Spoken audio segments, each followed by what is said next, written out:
Good evening, members. Getting back to the session number 4, leveraging blockchain technology for accounting and audit. We have thus a renowned resource person, CA BP Sachin Kumar. I request CA Mahesh to escort the speaker and welcome with a flower bouquet.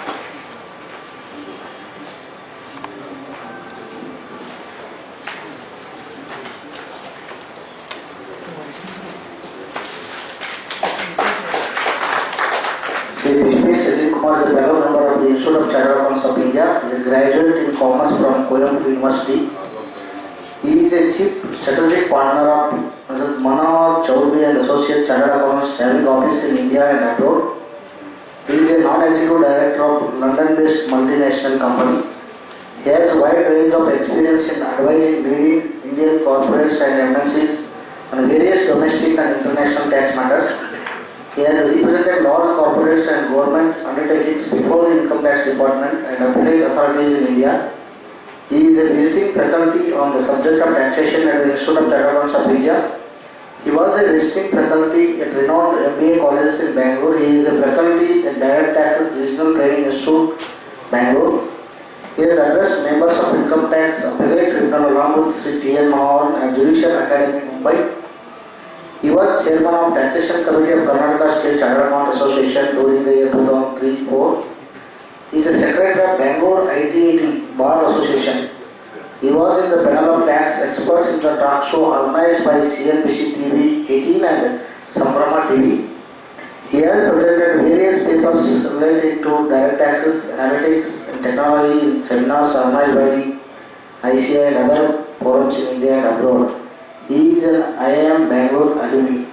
With this brief introduction, I present before you CA BP Sachin Kumar. Over to you. Good afternoon, everyone. It's been a great pleasure sharing some of my thoughts on the subject, on the emerging subject. And I thank organizers and the Institute for giving me this opportunity. And so, how does it impact this technology, new technologies? Because we have a short time, and I have a couple of interesting, use cases to show. So therefore, I would like to, whatever discussions that we have, I would like to give.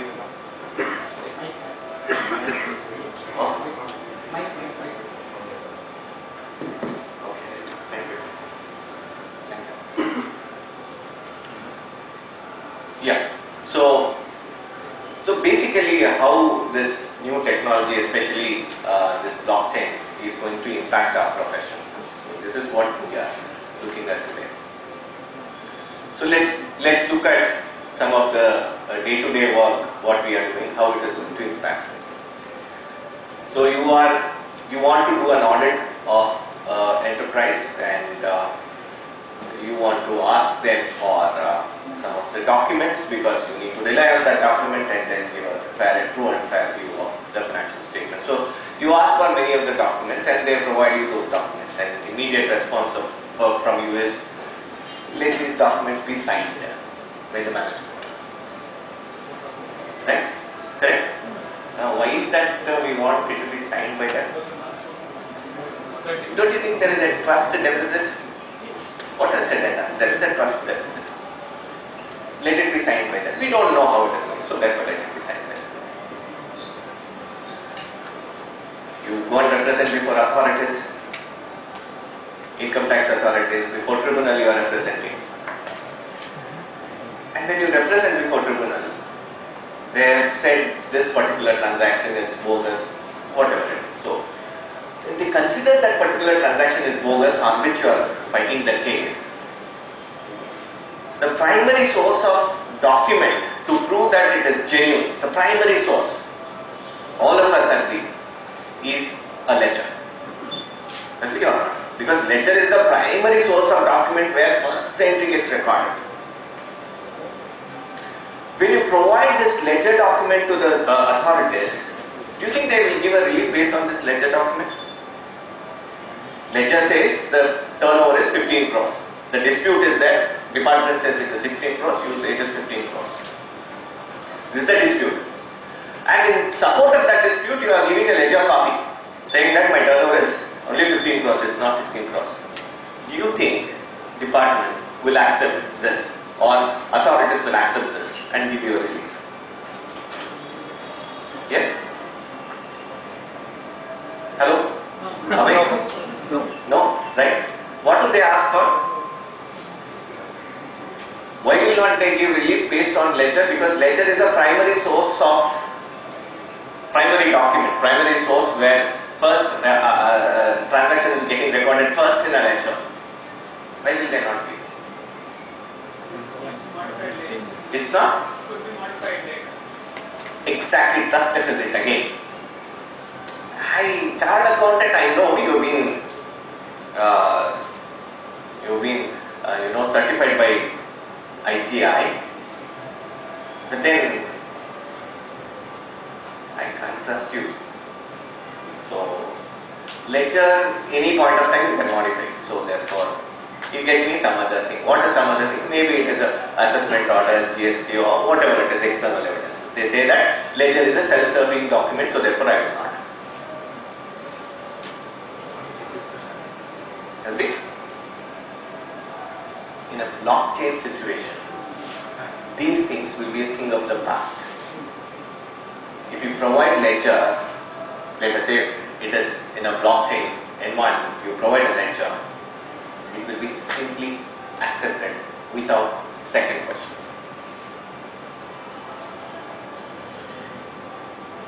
If an enterprise is on a blockchain and you, a chartered accountant, is a node, I will explain all these things, what all these nodes and all those things are. The enterprise is on a blockchain, you, a chartered accountant, is a node in that, then you will not have a doubt if a client provides you that particular document, and you will not have a doubt, inch of doubt, iota of doubt, and you will agree and take that, accept it and give a certificate of true and fair view. To begin with, how the way we function will undergo a change. So I think one of the important things Anand was mentioning, it's not that chartered accountant we are going to be extinct because of this invention of these technologies. No. By invention of technologies, the way we perform audit, the way we perform taxation will undergo a significant change. Significant change. So somebody was telling me, oh, artificial intelligence has come, so artificial intelligence will take away your jobs. So I said, no, it cannot take away my job. Especially as a chartered accountant, no, it cannot take away my job. Not possible. Artificial intelligence will empower me to do my job better. I agree. But artificial intelligence will not take away my job. What it will take away is that monotonous routine. If as a chartered accountant firm your objective is only compliance, you want to file TDS return, you want to file GST return, you want to do accounting, yes, then you will have an impact. But if you have, as a chartered accountant firm, you have ventured into doing, let's say, consulting, the value-added services, I don't think it will. Let me give you a simple example. Why it will not change? Let us look at a situation where we talk about smart cities, right? Smart cities. These smart cities, you have everything digitized, everywhere cameras, and internet, fully complete big bandwidth of internet and things and all those things, right? Let us take an example of, let's say there is a murder in that particular city. So because it's a smart city, you will be able to identify a person has entered the city at this particular point of time, entered this particular building at this point of time, came out of this and murder had happened at this particular point of time. I'm just giving an example. So this is, with all these things, they will be able to say that this person is a probable convict. But with all these things, you think you will be able to go to the court and court will sentence him to death? No. There an advocate has to come and do the last bit of the work. Same is true with what we do. When you are representing before authorities, you have prepared very well, because when you start preparing for a case, today you have so many support systems where you start typing the facts of the case, my dear friends, facts of the case. You will start getting probable case laws that will help you. As you start writing the facts of the case, probable case laws, which is artificial intelligence enabled probable case laws. It doesn't end there. Out of that, you have picked up so many case laws. And when you enter who are the members, then it will give you this member on this issue has taken a positive view, favorable view, or an unfavorable view. So therefore, you can still go ahead and plan whether to take an adjournment or go ahead with the case. Sitting at office, you can decide. Why? This is one which up to this, the technology can help. But then, with all these things, technology has said this particular member has taken a favorable view, so therefore you must go ahead with it, and you went the next step. You are arguing the case. While you are arguing, somebody else is arguing the case, and you assess the member's mood is not okay, because you have seen, generally he is calm and composed, but today you see that he is not calm, he is dismissing all the cases. Now when you are there, you have to take a decision on the feet whether to take adjournment or to go ahead with the case. These things artificial intelligence cannot do. Right? So what I am trying to say is 80% of the work what we are doing, which is routine, monotonous, regular things, probably they will be able to come back and tell you, yes, these can be automated. But that 20% of the work which we are supposed to do ourselves, I think we must do it. We only are competent to do it. So therefore it gives us a good lesson for us to take home today, is that if you look back into your lives, the minute you open your office or go to your offices, and if you see the activities what you do, starting from opening office to attending calls to seeing emails to whatever it is, if you see that, you will be surprised 80% of your activities are repetitive. Every day you do the same thing. And only that 20% is something new you do. Anything that repeats can be automated. If you think of automating those things, then you will be left with the time to focus on that 20% of the things which requires only your attention. So I think that mindset, that shift in the mindset would be of immense help when we are looking at technology, embracing technology. Now let's look into the meaning of what blockchain is. I am not getting into the kind of a blockchain meaning what you find in YouTube or in your internet and all those things. This is a Wikipedia and all these things. This is something which you and I as a chartered accountant, what we can understand is what I have put. So therefore, don't hold me that technically this is not right and all those things. No, I am here as a chartered accountant. My only designation is a chartered accountant, simple, and that's it. I am not something which technology, no, or not all those things. I have not got any degree on technology. So therefore, whatever I understand technology, I understand for a chartered accountant. So from that perspective, let us look at what the meaning of blockchain is.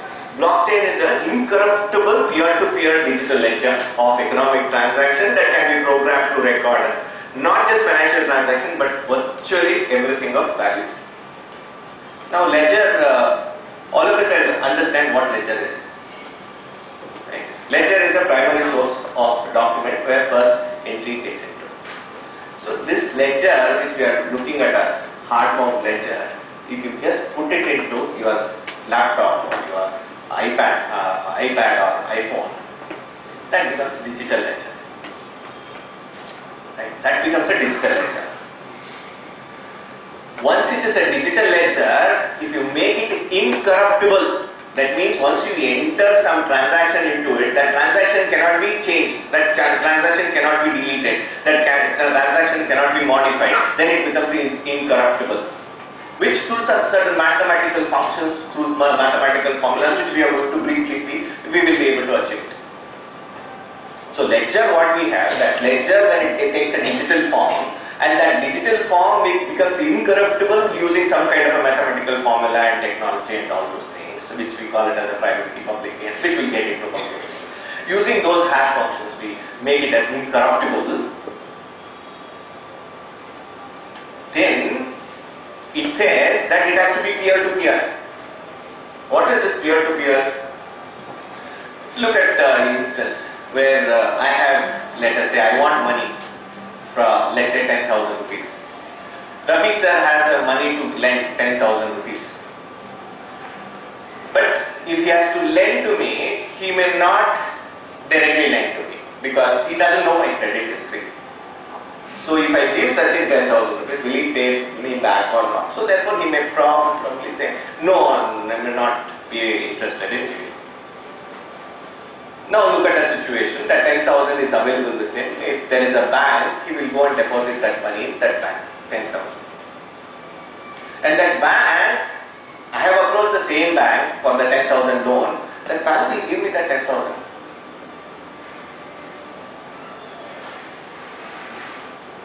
Correct? Now today if you are looking at these banks, they are nothing but intermediaries currently. Even if a loan transaction like this, which directly could have happened, it is happening through an intermediary. With advent of blockchain technology, it is going to be peer-to-peer. No bank is required. The minute I want money, the minute he has money, he will be able to see my credit history, understand my credit history. I will be able to see what the money, the source of money is. So therefore we enter into a transaction. That is what this blockchain technology will enable us to do. So therefore it is called peer-to-peer. So therefore with the advent of internet, what happened? See, once upon a time, our college days, if we have to do a research, one of the primary source of information was Encyclopedia Britannica. Okay? When the internet was not there, whoever has that Encyclopedia Britannica was a prized position. We used to run to them and do a research and come back. With the advent of, and I was told that at that particular point of time, they had 4,000 people across the world who used to update continuously this particular Encyclopedia Britannica content and all those things. With the advent of technology, with the advent of internet came Wikipedia. With the advent of Wikipedia, the 200-year-old institution called Encyclopedia Britannica had to close down. What internet did to Encyclopedia Britannica, BCT, blockchain technology, will do to other business models. For example, today there are sites where you can sell, somebody can buy quicker. That is a marketplace.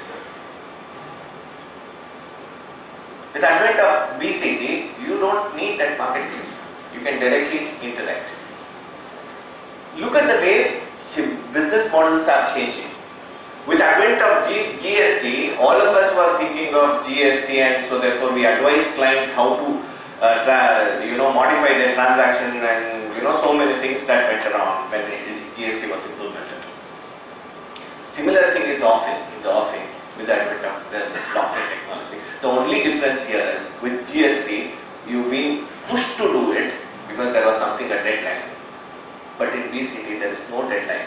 Unfortunately, if you are not proactive, if you don't catch up with this, some other professional will do it. Which I'll show it to you in one of the slides, how other professionals are doing the work what you and I have to do. For example, there is a dynamic pricing. You go to an airport and you buy a ticket. Yesterday, if you had bought, it was 5,000 rupees, and today you buy it is 2,000 rupees. Correct? We have come across this, right? So, they come to you, chartered accountants, say that, hey, look, I want you to do a revenue assurance. Please tell me whether my revenues are correct. Now, tell me, dear friends, how many of us are in a position to take a work like this, undertake a work like this? Because the very fact that when it is 5,000, how do we assess? When it is 1,000, what questions to ask? Because they say that, okay, it is internet driven. My pricing is software program driven. But you have to give that revenue assurance, my dear. How are you going to do that? You think you are going to accept this assignment? Unfortunately, no. Or if there are anybody who says, yes, I'll accept, please raise your hand. It's an interesting thing that we can discuss. Very few of us we are doing it in this domain. The Flipkarts of the world, Amazons of the world, they come, they say that, okay, they have a go-down, which is football stadium type of a go-down, and they say stock taking, you do. And what is our traditionally, how do we do stock taking? We say on 31st March, you close your business, we will send some people, they do a stock taking. You can't expect this to be done in a technological world. In a world where every minute so much of the sales are happening, if you ask them to stop for a day, they will not accept. As the business is moving, within 2 days, you have to give a stock verification, stock details of those. How are you going to do it? We had another interesting thing of a tax aggregator. He says, look, my vehicles will be moving around across all over India.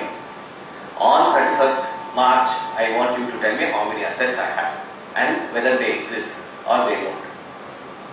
We were given 10 days time. How many of us in a position to do this assignment? Valuation. Who has to do valuation? We are competent to do valuation. We have a course and all, right? Valuation course. Okay. Right? IPL players valuation has been done. How many of you have done IPL players valuation? Hey, we have a certified course and we have undergone. No, that is different. How is it different? You have not undertaken that. I can give you so many examples how traditionally it's our domain, how slowly it is slipping away. Because, see, in GST there was a deadline, within this you have to adopt. You have to do it through e-assessments, you have to do it only through this. You have to digitally sign and do it. These are all reactionary measures. Because they said we did it, there is no proactive measure. Unless we take a proactive measure in this, unfortunately, slowly but surely, these things are, you will never know how the competition is coming. Gone are the days, once upon a time, you knew how the competition was coming. Suppose, if you had a Kirana shop, and you know that somebody has put in a Kirana shop there, you know your competition is coming from there. And what does the prices he is doing it so that I will put less and do it, all those things are possible. In this digital world, you never know where the competition is coming from. You know the alarm clock, what we used to have? Alarm clock. Nicely, every day night we used to put and sleep. It never realized that the competition for it will come from a mobile. Can you imagine? HMV cassettes, T-series cassettes, you don't find them. They could not have imagined that the competition for them will come from Apple. Kodak, which once upon a time, a valued brand, you don't find it anymore. It never could envisage that the competition would come to Kodak from a computer, from a hard disk. So in this one, you never know where the competition is coming from. So unless we are proactive in these things, it will be very challenging. Anyway, from this, keeping this in the background, let's look at what blockchain means. It's a blockchain is an incorruptible, peer-to-peer digital ledger of economic transactions that can be programmed to record not just a financial transaction, but anything of value. So if you keep recording financial transaction, it could be any ERP. You record not only financial transaction, but also you record anything which is of value, which is of significant value. That is what is a blockchain to my mind. As I said, it is what you and I as a chartered accountant can understand this. At best, this is how I put it. So therefore, what it can record? It can not only record transactions, but also, let us say, tomorrow you have to take interview in your office, and somebody comes and claims, hey, I'm a chartered accountant. So today you don't have anything to say that unless you send those certificates to institute and get it verified. But then today what we do, if he says he is a chartered accountant, you simply accept it, take that document out and you hire it. But under blockchain technology, you will be able to validate whether it is correct or not. Right? So it's not only records something of value, something of finance, but also something of value it records. So tomorrow, assets, government, there are a lot of litigations on assets, right? Immovable properties can be reduced to a large extent if they are digitized and they are brought on a blockchain environment. That is what, in fact, Dubai is doing. In fact, Indian Institute of Technology, Mumbai, they are doing this for digital. They are bringing their certificates on BCT, blockchain technology. Okay, so let's just understand some of the key elements before we get into what the thing is all about. So sign. So this is a very important part of it, signature, right? So it is authorized in a blockchain environment, the signature, which I'm going to take you through. So therefore, I'll do a thing. Signing a signature part, I'll skip it because there is some video which I'll show you. You will understand much better. So blockchain therefore is a shared data in the sense. Again, you will understand it as we have spoken about centralized data, we have spoken about decentralized one. This is something different, which is distributed one. In a centralized environment, I have so many branches across India. Head office is in Bangalore. All the branches will send their financial statements to Bangalore and I consolidate. It's a centralized data. I have 4 decentralized offices like Institute. 5 decentralized offices, so each of the thing will go to respective offices. That's a decentralized model. In a distributed model, whatever that data is there with one computer, same thing is available with all the computer nodes. That's a distributed model, which we will understand much better. And the best part of it, that distributed model is visible to everyone who are involved. So therefore, the question of manipulating it would not come. Or the question of suppose somebody is hacking one particular computer. In case of a centralized thing, it would have been a great risk. But then in case of a distributed thing, if one computer goes up, no worries at all because there are another 100 computers, we can take that backup from another computer. If one computer is compromised, no problem at all. We will take it from other computers. So all these transactions there, blockchain checks, it validates all the transactions. How it validates, again I will take you through the next video what is there. And I think all the components, rest of the component, I think I'll take you through the key things next. So in a blockchain is a continuously growing list of records called blocks which are linked and secured using cryptography. See, it's as simple as if you have to if you have to acquire an asset. So we start with purchase requisition, purchase order, then placing, then it gets into the stock and all these things. So there is a series of transactions that happens. Right?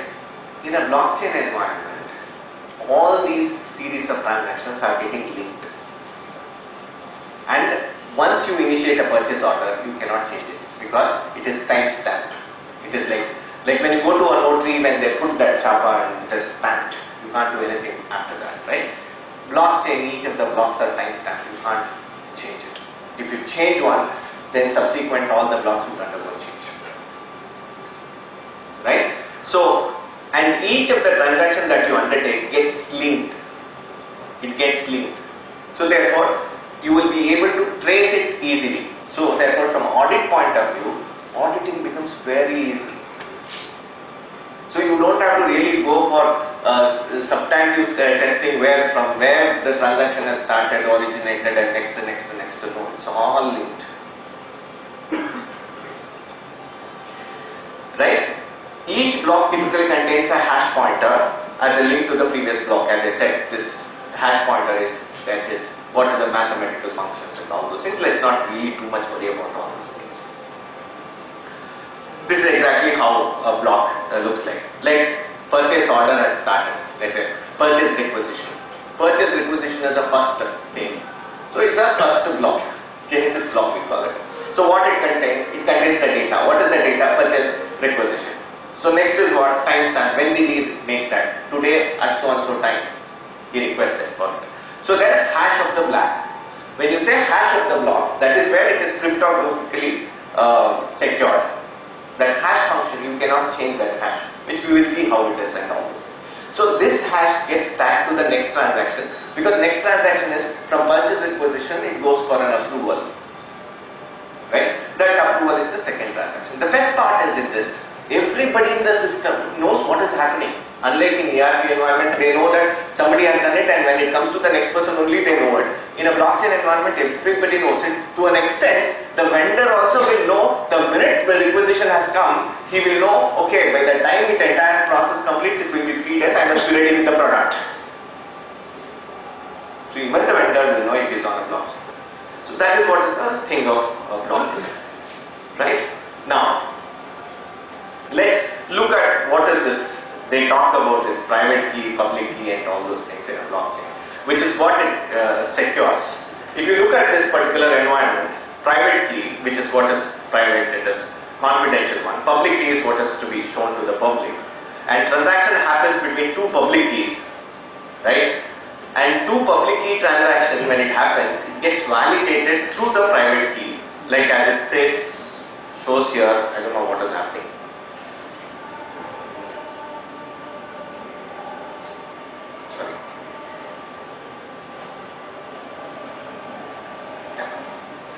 So as I said,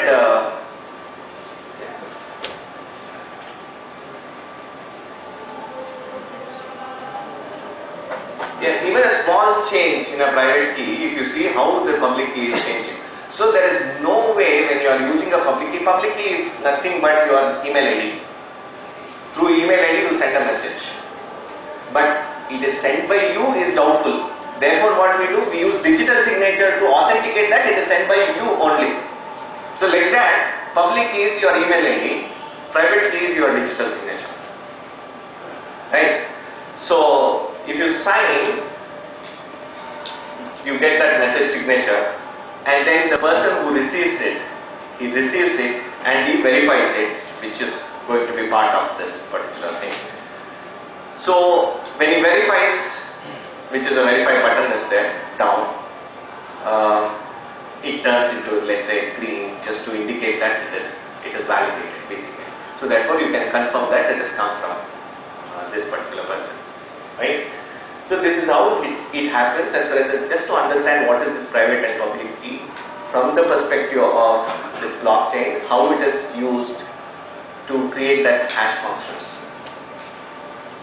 Now if you have to pay that $20 from one person to another person, from this public key to another public key, you have to do it, and you have to use a digital signature, which is nothing but your private key, and then you try to do this transaction. So therefore it is very important in an environment like this, you must, your private key has to be well secured very well. So that is where you had so much of blockchain, in case of cryptocurrencies where private key was lost, the other person could move it easily and you cannot retrieve it. Why you cannot retrieve it? Because there is no central agency in these situations. At least in a setup of a bank, you can go to a bank to launch a complaint.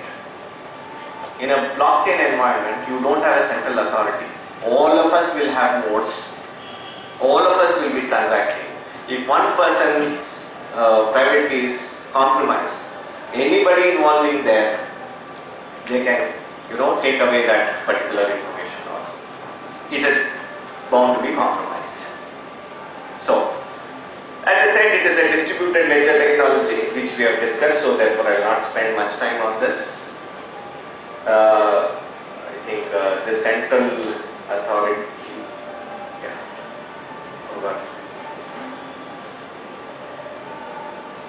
so basically this indicates, in case of a central, it's not full, so let me give it a go.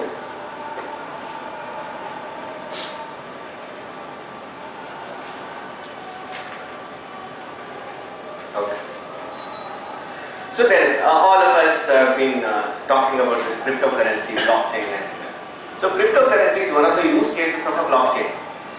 It is one of the use cases of the blockchain. That's it, right? So because is something which if there is an acceptance from the government, which ultimately will happen. Though now they say that you cannot do it, but then the world is moving in this particular direction, and if you have to buy a Microsoft product, you can pay by digital currency and you will buy today as we are talking. So in fact, if you look at Institute of Chartered Accountants or CPAs of Japan, I think they have come out with a guidance note on how to record these transactions. I think AICPA has come out with a curriculum to train people on blockchain, chartered accountants on blockchain, CPAs on blockchain. So basically, having understood it, what are the use cases is what this Bitcoin is all about. And sometimes when we talk about blockchain, as I said, all of us are nodes, so therefore anybody can come in and anybody can view the transaction. So don't you feel little jittery about it? What about my personal things? How can my personal organizational thing can be looked into by others? So therefore there is a variant to it, which is called as permission the blockchain or a private blockchain, wherein you can control who can be a node and that node what functions it can perform. So once you bring in that concept, it becomes a private or permission the blockchain. Right? Then this is an important segment of a blockchain. So when you talk about a blockchain, the entire thing, it is a, see, when I enter into a transaction of, let's say, selling this pen. When I enter into a transaction of selling this pen to you, let us say, actually in an environment like this, it is only a half of the transaction. When I give you a pen, you have given me a check, it's only half the transaction, because until I realize the cash, so it is not a complete transaction. But then I give a pen, I take a check with the trust that this thing is realized, right? But in a blockchain environment, if both of us are on a blockchain environment, when I give this money, when I give this product, there is a self-executing contract. It executes the minute it knows that the pen has been delivered to him, his bank account gets automatically debited, it credits to my account, which is a self-executing contract. These self-executing contracts are nothing but smart contracts, which in a larger environment, in case of bill of lading for that matter, in case of provenance transactions, all these things, it takes a gigantic proportions, this kind of a blockchain, a smart contract. So therefore, how it is going to impact you and me? Going forward, you and I have to understand what this smart contract is all about. Because the way we do businesses tomorrow, if the things are on a blockchain, just imagine a situation where you have a company, you have 10 companies, and all of them are on a blockchain. They will tell you, hey, you please become one of the node. Why one of the node? There is no necessity for you to go there and verify their records. They say, I will give you authority to verify this record. So you become one of the node. So as we call it as a concurrent audit. As the transaction happens, you as a chartered accountant, you approve this, then the payment will happen. So you become a node. Right? So when you become a node, what do you have to do? You cannot keep on looking at it every day, because every day if you look at, if it is happening globally, so many people, it is not, because millions of transactions happens, and if you think that you are going to verify and confidently say that I verified all, it's humanly impossible. What do we do then? We need to therefore understand how this smart contract, what are the contents of this smart contract. You must know that. What is the smart contract? What it says, you must know it. Because if you agree with the business logic that is there in that smart contract, then you are confident and certified. Every transaction that comes in, you can confidently certify that they are correct. Because these transactions are executed through the smart contracts.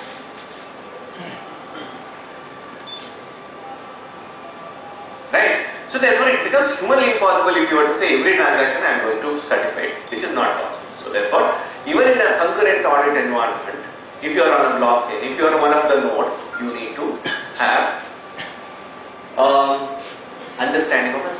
So who is training us? What is happening? No, there are institutions which are already training how to read smart contract. And it is for professionals like you and I. It is not for technologists. No. They know. By nature, when they code and do it, they know what it is. But for you and I, how to read it and understand, there are technologies. There are training institutes that are there. So basically, this is what an overall I just wanted to give. So the question every time they ask is, blockchain, you talk about blockchain. Blockchain, is it a software? Or blockchain, is it a network? Blockchain, is it a database? What it is? I would say blockchain is everything. Blockchain is a database, blockchain is a software, blockchain is a network, blockchain is everything. Everything together is one of the framework of a blockchain. So let's understand, just to give, because we are comfortable with traditional databases, we've been used to it. Let's understand what is the difference between a traditional database and a blockchain. In case of storage, there is a central location, traditional databases, where all the computer get connected, everything is stored in a central location. That is a traditional database. In case of blockchain, you have every one of us are nodes, let us say. All the information is available with every one of us. That's the difference between storage. And participants, single central participant will control. So I have a head office here in, let's say, Bangalore, so I will control whatever happens across the data. Centrally it is located. So something, the central database gets compromised, the entire organization is taken for. That's when you see people have been paying ransoms to get their data retrieved and all those things, right? So this is what is the possibility of a central databases. Whereas in case of blockchain, multiple participants will be there and multiple participants will have their own databases. Transparency. In case of transparency, as far as traditional databases is concerned, participants can restrict access to information. Who can view what, who can do what, that can be restricted. In case of a blockchain, pure blockchain technology, transparency is present across all the participants. What is happening, entire life cycle of that transaction can be viewed by all the participants of that blockchain. As far as security is concerned, data stored can be edited or deleted easily by operator or admin. In case of blockchain, because of these hash functions which we discussed about private key, public key, and then which gets into the hash functionality, you cannot, there is no way that by using a public key you can go to the private key.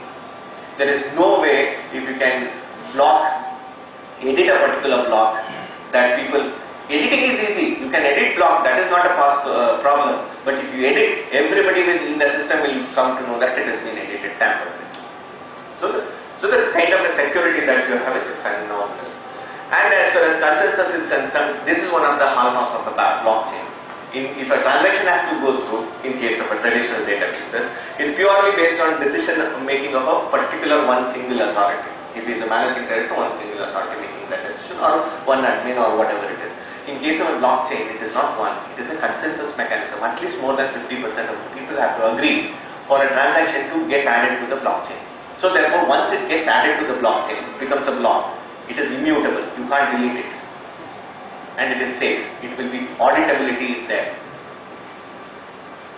So that's how you will have the safety features, and that's the simple difference between blockchain and traditional databases. Why is there so much interest in blockchain? Why people are saying blockchain that is central so much? Is purely because it's efficient. In fact, if you have a linear approvals to be taken, it is very easy. As I said, the minute purchase order is raised, already the vendor knows that I have to supply this machine. The minute it is raised, he knows it, so he can plan. So there is a efficiency. There is a faster settlement, as I said. As I said, the minute I give this pen, his account gets debited and it is credited. So therefore, it is a cost saving, this thing. And then trust. If something is on a blockchain, there is an enormous amount of trust. Because nothing could have come to the blockchain unless 51% of the people who are there present in the blockchain have approved it. So there is a phenomenal amount of trust that is there in the blockchain. I think this we have discussed, so let me not get into it. So the question is therefore, when you are advising clients, when you are looking at clients, when do you think you have to advise clients on this? Those who are undertaking consulting work for them, when do you think you can advise clients, hey, look, this is the point up to which you can use Tally. This is the point up to which you can use ERP system. And after this, I think you must go in for a blockchain. It's not replacing, I'm not saying that, see, Tally could be replaced by ERP. I'm not saying that ERP will be replaced by blockchain. I'm not saying in that sense, ERP will continue. But above that, you when to embrace blockchain technology. So just some of the parameters I have said. So first is, blockchain best works when there are multiple parties transacting with each other, where control is distributed among them. Multiple parties have to be there. If it is a Bitcoin, therefore, Bitcoin is successful on blockchain because the multiple parties are there to generate this Bitcoin and trade in this Bitcoin. Multiple parties are there, and the control is distributed among them. Unless more than 51% of them say yes, that will not be taken in as a currency. So same thing holds true in case of any of the transactions that happen in an organization. If so many people say yes, only then transaction gets included. So if you have works where multiple parties are involved for a particular decision making, and where the control is distributed among all of them, the best solution is blockchain. ERP and all those things, you can go beyond that and say that include blockchain. Second, blockchain provides a common platform for transactions and thus reduces number of hops between parties. Right? So when we are looking at blockchain, where there is, especially if there is a linear process involved, so the hops between parties can be reduced to a large extent. As I said, the minute transaction enters, the end party already knows that what he has to do. So therefore, if that is the case, you can suggest a blockchain. And transparency, where there is a transparency issues are there in a particular transaction. I can't trust those certificates, what he's giving is right. Sometimes it happens, right? You go to a diamond merchant and he says, hey, this is such a 24 karat this thing, and it is finely cut, it has come from South Africa, US, blah blah blah blah. He says, how do you know that it is truth today? How do you know that it is truth? Just because you have gone to him, he has said that, don't you think you will trust him and pay that? He says it is a 24 karat gold. How would you know that it is 24 karat? It could be 18 karat and you can't even make it. But you trust and you pay. You go to a kirana shop and he says that, sir, this is the organic one. So, if you take this sugar, it is so much. If you take this sugar, it is organic one, it is 4 times more. You pay that 4 times more just because he says it is organic. How do you know that it is organic?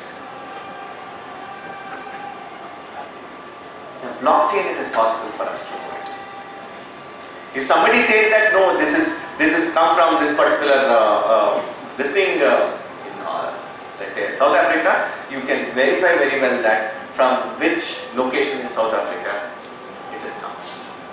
And it has passed through what are all the phases it has passed through to get into your hands. And they are all immutable records. You can't change those records. If somebody says that it has come from South Africa, you can't, it is immutable. It's got into already blockchain. You can't tamper with it. It has gone through polishing process in so and so organization. You can't tamper it. So ultimately when it comes to you, you know that it has come through this particular retailer, and once you see that blockchain listing certificate, you can be confident that what you are paying for is what you have heard from that seller. So where the transparency issues are there, blockchain is the thing that you must consider. I thought for my firm how I can use blockchain, which any one of you can use it. Okay, what is that I can do? See, in my firm we have 13 offices. We are totally 24 partners, 13 offices, 1 office is in abroad. So let's take a situation, I'm sure many of you might be having this, or you will have a client who has these kind of a situation. And we undertake assignments for a client who is there in Dubai, and we execute it from here. We execute all these things are fine. You know what? One of the greatest challenges we have at the end of the year is reconciliation, France reconciliation. You know, we did for this client and so much they built and so much blah blah blah blah blah. Reconciliation issues. The client has, we have rendered services, client has not paid fees. Another issue. Client has paid the fees, but amongst partners to distribute it, there is a difference of opinion. All these things are possibility today. All these things can be knocked off from your table, from your discussion table, if you are on a blockchain. How? I am giving you a simple example. Let us say MC allocates coins. In fact, coins is bitcoins and all. Now it is forbidden. So therefore, I don't say that it is a bitcoin. I say that even MCA coins, you can create your own coin. What is that? You give something else, some other name. Nothing but at the end of the day, it's a software. Right? So MCA Treasury allocates MCA coins to various partners, various branches. MCA is my firm name, Manoj Auditing Associates. So therefore we call it as MCA, not it as a Ministry of Corporate Affairs. So MCA Treasury allocates bitcoins to all the offices of MCA. And we undertake, partner in Hyderabad undertakes assignment for a Dubai client, were referred by Dubai partner. So to execute this assignment, 4 partners are required, one from Bangalore, Dubai, Chennai and Hyderabad. So all of us, we get into executing it. Before we execute this assignment, we enter into a contract with the client saying that this is the deliverables, this is the fees, per hour so much is the fees, blah blah blah, everything is freezed with the client. And let's say we are on a blockchain, client is also on a blockchain, we are also on a blockchain to execute this particular work. Look at the way. You have an app wherein you say start button and it starts. I have started working on an assignment from Bangalore. And I took 4 hours to complete that work. And I log in saying that to do this work 4 hours. So everybody is there, they say consensus, they say accept. So accept it, that gets into a block. Now tomorrow nobody can come back and say for this work, why did you take 4 hours? Because already you consented now. Now it goes to the next, it goes to the next. We complete the assignment. We deliver it to client. Client, the minute you deliver it to client, amount gets deducted from him and comes to us. There is no problem with, because client also has accepted it. The minute it happens, his account gets debited, it gets credited. And amongst us, we know that so many man-hours we put, the amount it gets into my central account, it gets distributed amongst ourselves quickly, within no time, amongst all the offices of MC. So therefore, tomorrow question of reconciliation doesn't arise at all. Right? So looking at the benefits, the cash transaction in blockchain gets reduced, of course. The issues are, technically there are other issues. If you say that if you use blockchain to transact financial transactions, assuming going forward, you will have issues like 4080, what will happen, 269SS, what will happen, and all those things. Those are all there, right? Those things, let us keep it aside for a minute, so that we will enjoy this session of how do we make it happen. Because technically if you get into GST problems and all those things are there, which I have not got into it, because if I get into it, 1 hour is not possible. So therefore, I have not got into deliberately that income tax issues and GST issues in this particular case. So audit trail is easier, reconciliation very easier, there is a transparency in the transaction, and payment distribution systems are very useful. And the smart contracts, as I said, the smart contract is self-executing contract. The minute I complete the work, all these things happen, whatever I said happens through smart contracts. So this is supply chain. I think I will give it a skip this particular thing, so that there is something very interesting I would like to show you.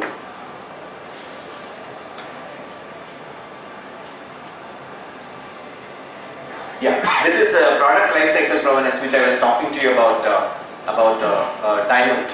So if you look at it in a blockchain, if you recall that particular example, and if you look at it, raw material, when you buy a raw material, if you look at blockchain database there, blockchain database locate, it identifies location with coordinates. So if you have acquired this raw material from this, blockchain database has already acquired that location of that raw material and with the coordinates. So it gets into an immutable block. Now it comes to manufacturer or OEM who prepares that. who polishes that diamond and all those things, like I said. So there is a supplier detail in that blockchain database, there is a manufacturer details in that database, there is a QR code of that particular product. So it moves to next stores, and so you have those databases. Ultimately it comes to a retailer. So when a retailer looks at it, he has all these whatever blockchain databases which I have shown, they are all linked to one another. They are immutable. So therefore, the minute you see the origin, you can be rest assured they are the truth. The trust factor will not come into picture here. You can't doubt and say that, is it from, no, it is from there. So, how blockchain technology will impact CA profession? Eventually, as I said, CA firms doing accounting and compliance services, I'm afraid I don't think they will survive for very long. Because how many of the CA firms which were once upon a time doing, once when we started our articleship, if you remember, tallying a trial balance was a great thing. Accounting, filing a return at that time, I remember, if you tally trial balance, that's it. You can file your record and nothing else is there. I think we have come a long way. Right? So therefore, same is the fate is going to be if those institutions, those chartered accountants from which you are looking at only compliance services, only accounting services, unfortunately will not survive. Current audit processes methods will be obsolete. Sure enough. Audit today, when you are doing, we are looking at audit through computers, audit around computers, audit through computers will be a thing of the past with the blockchain coming into picture. Which we are talking about audit through computers right now will be a thing of the past with blockchain coming into the picture. Clients may not be required to file returns if income tax department tells all the assets have to come on a blockchain. Income tax department has been a front runner, believe me. And the kind of database, the kind of work that they are doing currently is phenomenal. Just the thing. What is GSTN is all about? GSTN is all about, it's very close to BCT. Very close to BCT. See, as the transaction happens, it gets recorded. Of course, you have to update it. But then, why it is not a blockchain yet? It is not a blockchain yet because it's a central authority. Still. But it is very close to blockchain. In a traditional setup, there are two versions of truth. When I say, that is what is reconciliation is all about. Reconciliation is what I say that my closing balance is 24,000 and my branch says that no, your closing balance is 36,000. Why? 26,000 is they have given the check and it is yet to realize. So there are two versions of truth. Both of us are right. Both of us are right. My version I am 24 is also right. He says is 36 is also right. But in BCT it is not. There is a single version of truth. Because the minute I give a check, then it gets debited and it gets credited to my account. There is only a single version of truth. Which is what is GSTN is all about. The minute I say that I made purchases from you so much, you will have to say that this is your sales. That is single version of truth.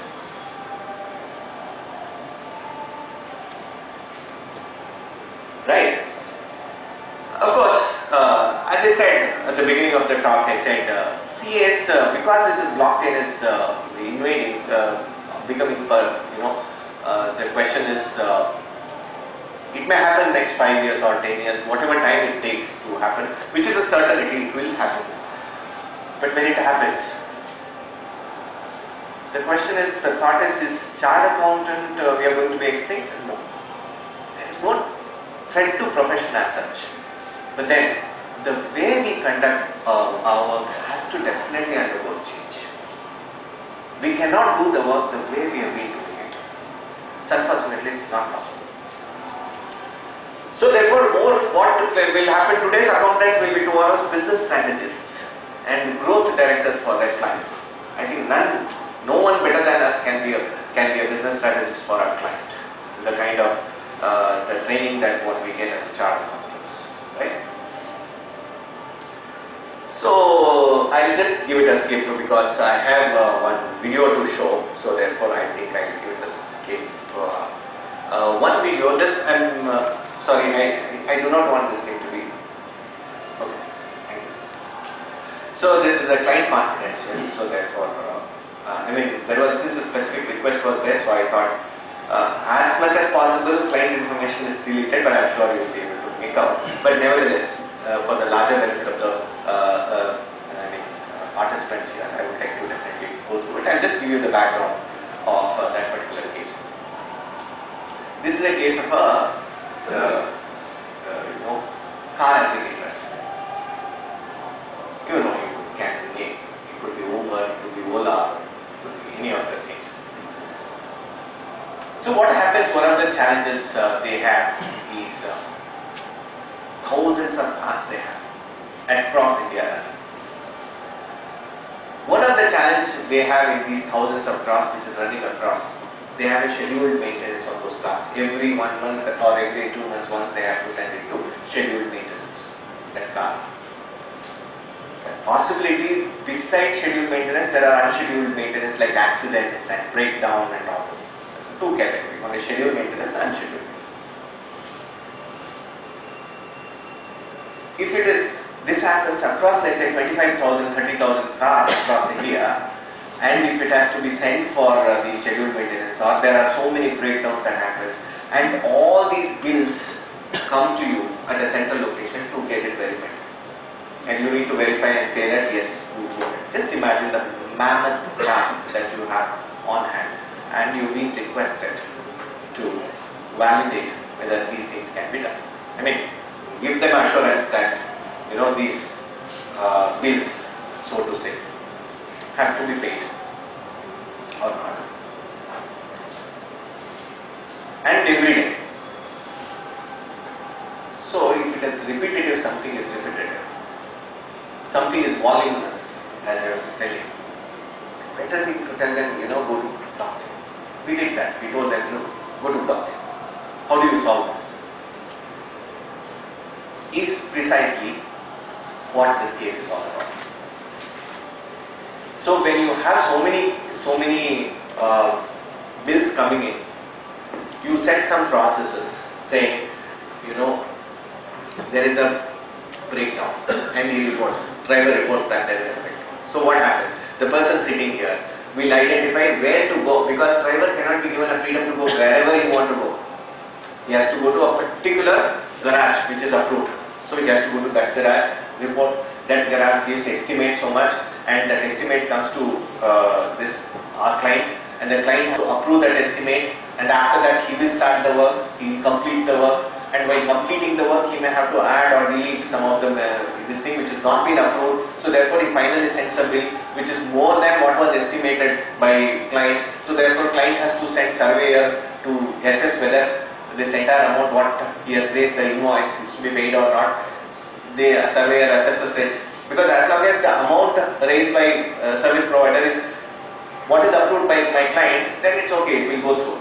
If it goes beyond 5% or 10%, then a surveyor is appointed, he has to approve it, and then after he approves it, driver has to say that the work has been over. After all these things are over, that invoice automatically gets credited to that person. He need not even have to come to disclose it. So that's the background of this particular case. So how, if you bring it on a blockchain technology on the platform, how it works?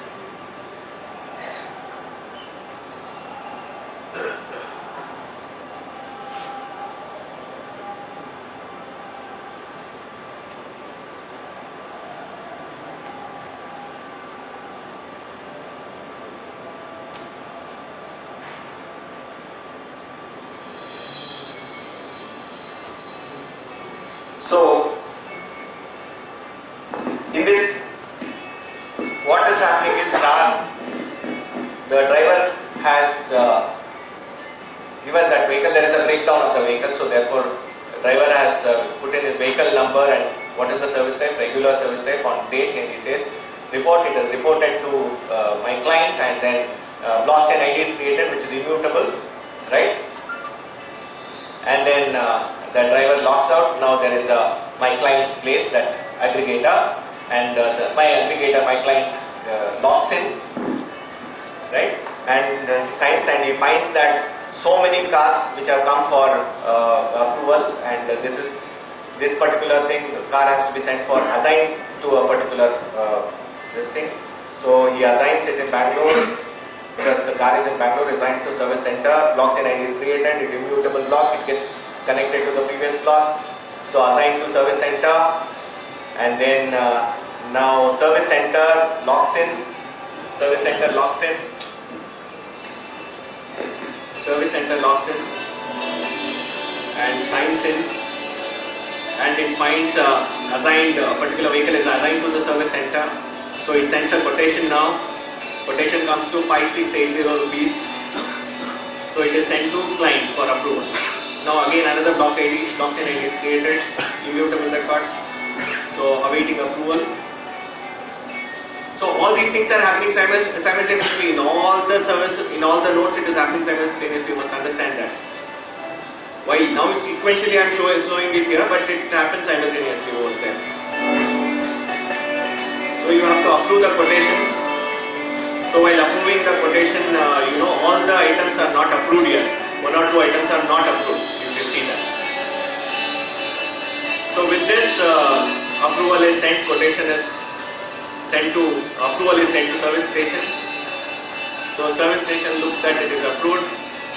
It starts the work, it completes the work.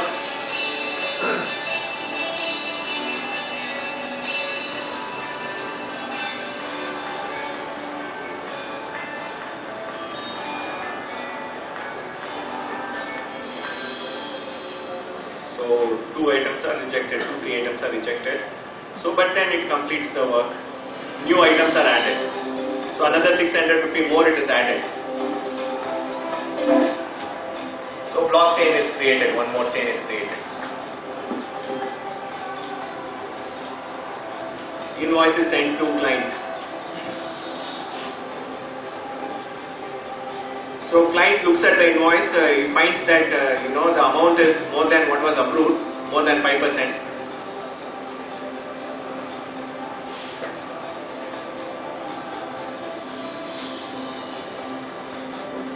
For driver confirmation, it waits for driver confirmation to say whether driver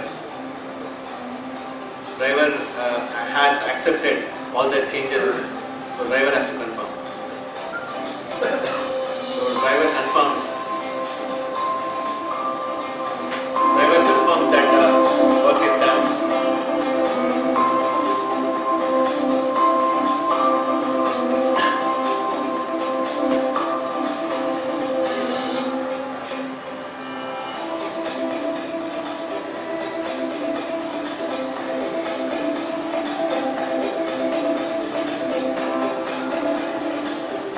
So now the client has to make the payment, right? Before making the payment, client wants to know whether the invoice raised is as approved by him.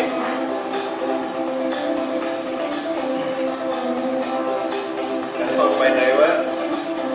Now he finds that the invoice deviation percentage is more than 5%. So he says, I will have to send an approver as a surveyor to approve it. So request sent to surveyor to approve the deviation. So survey is under process, surveyor verifies it, and he approves it.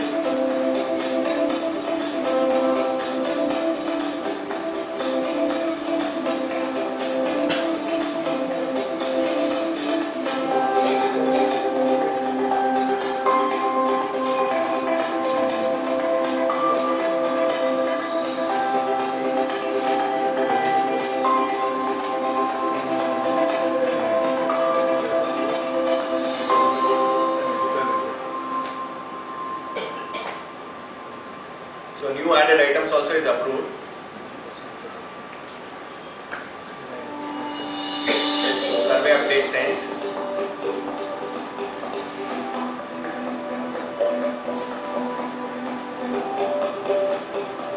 So the client logs in and sees that surveyor has approved it, and processes initiates the payment.